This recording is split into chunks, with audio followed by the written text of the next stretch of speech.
Searching for relevant information on healthcare? Watch experienced medical professionals talk on common healthcare topics. Stay informed, stay healthy, stay tuned to Medicircle. मेडिसर्कल में हम अपने दर्शकों के लिए सभी trending health related topics को लाने के लिए लगातार काम कर रहे हैं। एक हेल्दी डिजीज फ्री लाइफ जीने के लिए आपको अवेयर करना और इसके लिए इंपॉर्टेंट न्यूज, इंफॉर्मेशन और ओपिनियंस को आपके अटेंशन में लाना हमारा प्राइमरी ऑब्जेक्टिव है।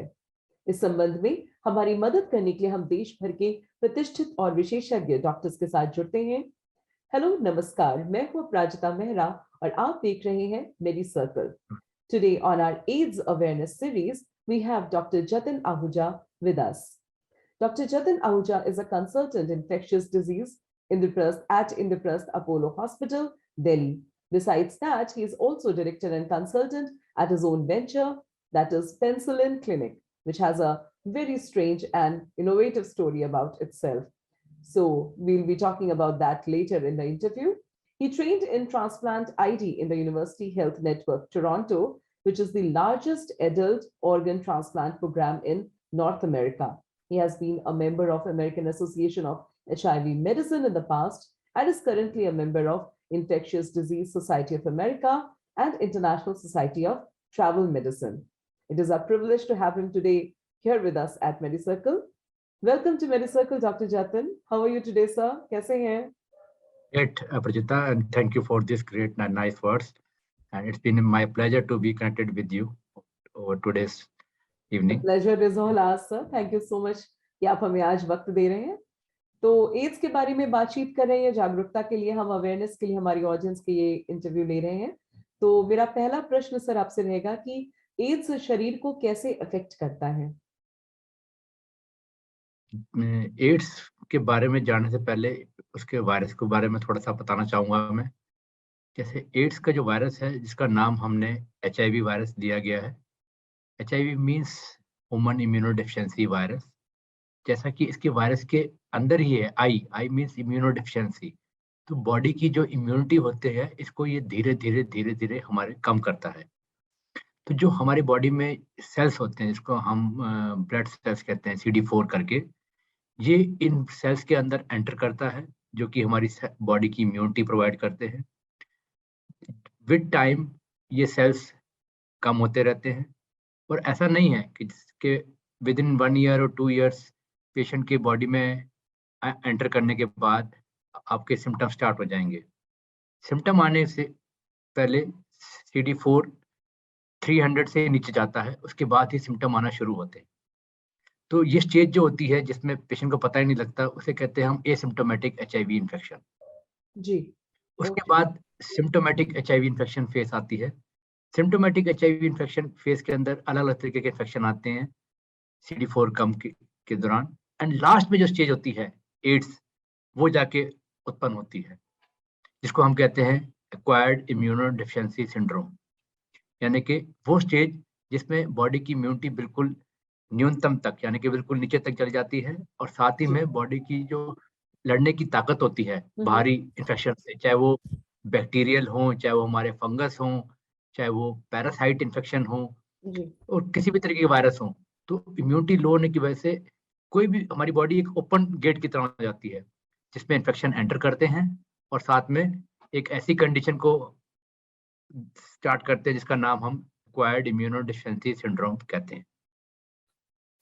बस मेरा अगला प्रश्न भी इसी से रिलेटेड ही था कि एड्स किस वायरस से होता है सर? मैम, जैसे कि मैंने बताया आपको कि इट्स एन HIV वायरस। थोड़ा सा मैं इसके अंदर जाना चाहूंगा जी। HIV वायरस एक RNA वायरस है। RNA जैसे हमारी बॉडी में DNA होता है, उसी तरीके से एक RNA होता है। ये एक जेनेटिक मटेरियल होता है, जो कि वायरस के अंदर जिस वायरस की को सीवियरिटी को, वायरस के जो काम होते हैं, यानी कि CD4 सेल्स के अंदर एंटर करना, उनको तोड़ना, फिर इन्फेक्शन और बढ़ाना, तो ये सब कुछ जो इंफॉर्मेशन होती है वो एक जेनेटिक मटेरियल कोड में होती है, जिसको हम RNA कहते हैं। तो ये कि RNA वायरस है। और एक यूनिक बात क्या है इस HIV वायरस के अंदर, कि इसमें RNA के 2 स्ट्रैंड होते हैं जी।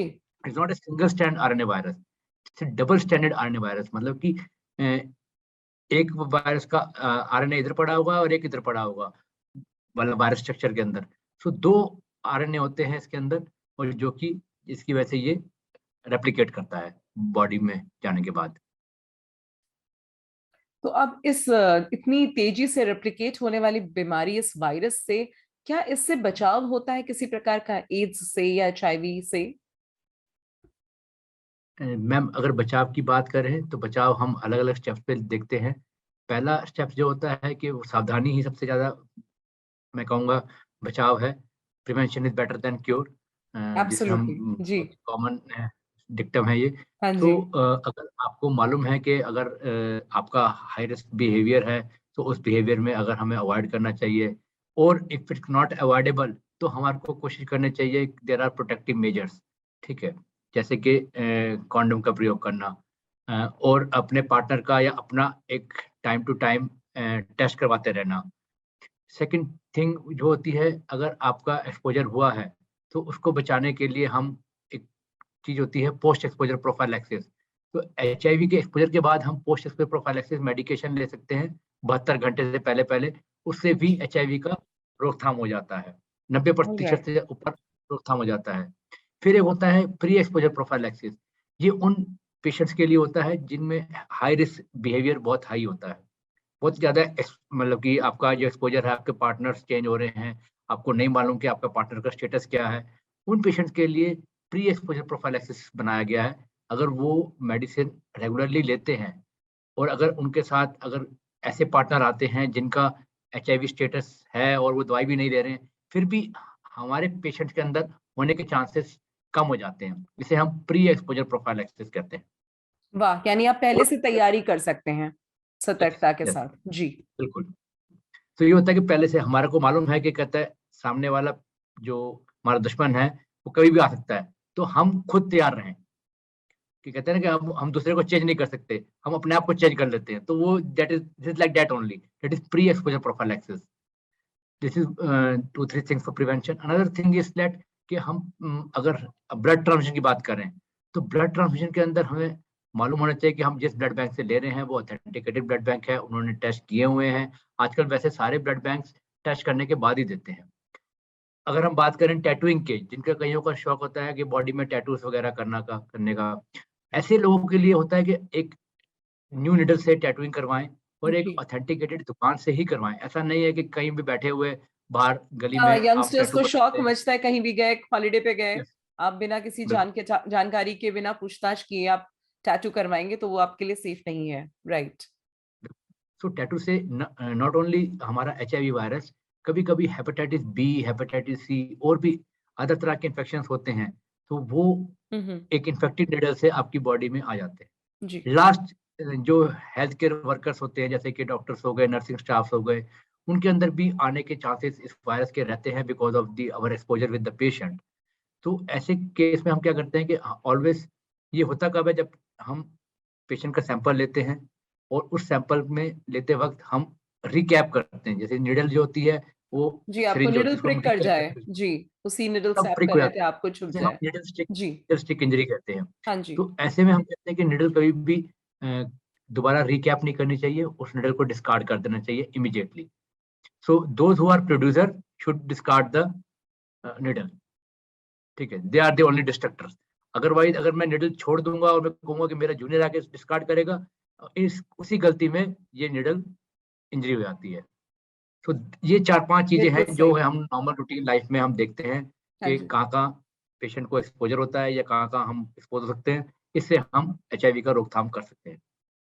बिल्कुल, तो डॉक्टर साहब आपने बहुत सारी अच्छी सलाह दी, ना सिर्फ हमारे दर्शकों को जागरूक करने के लिए, मतलब साधारण लोगों को ही नहीं, बल्कि आपने हेल्थ केयर जो काम करते हैं हेल्थ केयर में, उनके लिए भी आपने सतर्कता बरतने के लिए कहा है कि अगर आप डॉक्टर्स हैं, अगर आप लैब्स में, पैथोलॉजीज में काम करते हैं, तो ये आपके लिए भी बहुत आवश्यक है कि आप अपनी स्वयं की सुरक्षा के लिए आप ऐसा करें कि आपको कहीं से भी गलती से भी ऐसा कुछ ना हो पाए। तो इसके साथ ही मैं अपने अंतिम प्रश्न पर पहुंच गई हूँ डॉक्टर साहब, और आपका ज्यादा वक्त ना लेते हुए मैं जानना चाहूंगी कि क्या एड्स को एप्रोप्रिएट ड्रग्स के साथ कुछ ठीक किया जा सकता है? देखिए प्रतीता जी, आज की डेट में साइंस इतनी एडवांस हो चुकी है कि हमारे पास बहुत सारे ड्रग्स अवेलेबल हैं जो कि हम ART की कैटेगरी में डालते हैं, एंटी रिट्रोवायरल थेरेपी, यानी कि वो दवाइयाँ जो कि HIV वायरस के अगेंस्ट में काम करती हैं।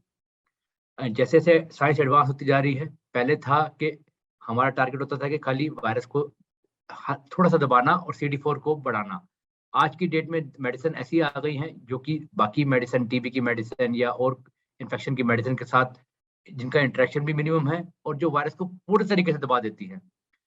जैसे कि आजकल नया ड्रग्स आए हैं, इंटीग्रेस ट्रांसफरेज इनिबिटर। तो हमारी जो गवर्नमेंट ऑफ इंडिया है, नाको, नेशनल एड्स कॉर्पोरेशन ऑर्गेनाइजेशन, उसने भी इसको अडॉप्ट कर लिया है। अब ऐसी मेडिसिन हमारे कंट्री में लोगों को मुफ्त मिल रही है।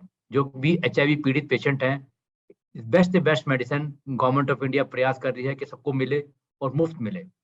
जी, क्योंकि तो ये बहुत बड़ी, देखा गया बहुत ही है कि खूबसूरत अच्छी जानकारी है ये, और सभी लोगों के पास होनी चाहिए।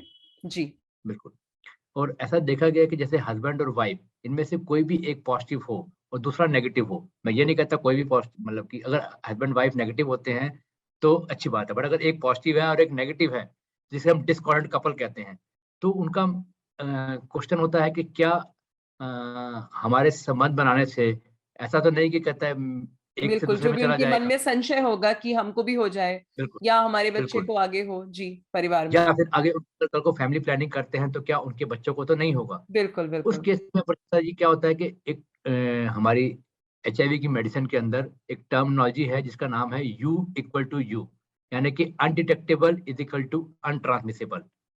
तो अगर वायरस दब जाएगा और जीरो रहेगा एक किसी की बॉडी के अंदर, तो वो उसमें ट्रांसफर हो भी नहीं पाएगा।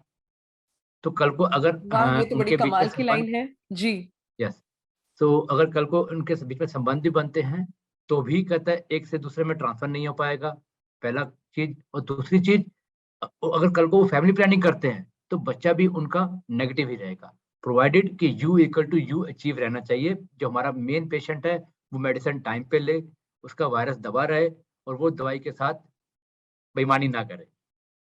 और लास्ट जो आपकी लाइन रह गई थी कि क्या इसको हम क्योर कर सकते हैं, तो इसको ट्रीट या क्योर करने की बात जैसे बताया कि इसको हम दबा सकते हैं। जी परमानेंट क्योर यानी कि वायरस का नेगेटिव ही हो जाना हमेशा के लिए, इवन विदाउट मेडिकेशन। तो ऐसे कुछ स्टडीज हुई हैं और अभी साइंटिफिक सर्च चल रही है। पहला पेशेंट जो था जिसको हम कहते हैं Berlin patient, with name Berlin patient, Berlin में ऐसी रिसर्च की गई थी जिसमें क्या था कि बोन मैरो ट्रांसप्लांट के बाद पहले वायरस दबाया गया, कैंसर पेशेंट था, बोन मैरो ट्रांसप्लांट के बाद वो पेशेंट कुछ टाइम बाद नेगेटिव हो गया।